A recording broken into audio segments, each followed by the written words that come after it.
आज हम कुरान में एक जानवर के जिक्र पर बात करेंगे और वो है गधा। पूरे कुरान में गधे का लफ्ज सिर्फ 5 मरतबा आया है। तो सवाल यह है कि इस आम से जानवर का जिक्र क्यों? आइए देखते हैं कि हर जिक्र में क्या सबक है। सबसे पहले तो गधे को अल्लाह की तरफ से इंसानों के लिए एक तोहफा बताया गया है, यानी ये सवारी और बोझ उठाने का एक बेहतरीन जरिया है। लेकिन बात यहीं खत्म नहीं होती।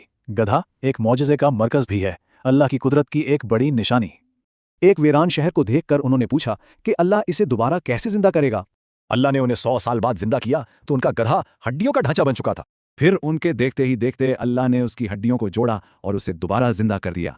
तो यहाँ गधा क़यामत और अल्लाह की लामहदूद कुदरत का एक जीता जागता सबूत बन गया। कुरान गधे की कुछ खसूसियात को इंसानी रवैये के लिए एक मिसाल के तौर पर भी पेश करता है। जैसे कि हज़रत लुकमान की नसीहत में गधे की आवाज़ को सबसे बुरी आवाज़ कहा गया है, मतलब ऊंची और बेवजह की गुफ्तगू एक काबिल मुज़म्मत अमल है। और एक जगह बतके हुए गधों की मिसाल उन लोगों के लिए है जो हक से भागते हैं।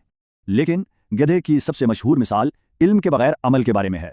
यहाँ उन लोगों की मिसाल गधे से दी गई है जिन पर तौरात का बोझ तो डाला गया मगर वो इस पर अमल ना कर सके। ये मिसाल इल्म रखने और उसे समझकर अमल करने के फ़र्क को वाज़े करती है। ऐसे लोग किताबों का बोझ तो उठाते हैं लेकिन उनकी हिदायत से कोई फ़ायदा नहीं उठाते। इनकी कोशिशें ऐसे ही बेकार हैं जैसे उस जानवर की जो बोझ तो उठाता है मगर उसे समझता नहीं। तो मजमूई तौर पर गधे के ये जिक्र हमें क्या सिखाते हैं? ये हमें अल्लाह की नेमत, उसकी कुदरत, आजिज़ी और इल्म की जिम्मेदारी का एहसास दिलाते हैं। कुरान के मुताबिक जानवर सिर्फ जानवर नहीं बल्कि वो भी निशानियाँ और उम्मतें हैं। यानी असल बात इल्हामी हिदायत पर अमल करना है, ना कि सिर्फ उसे उठाए फिरना।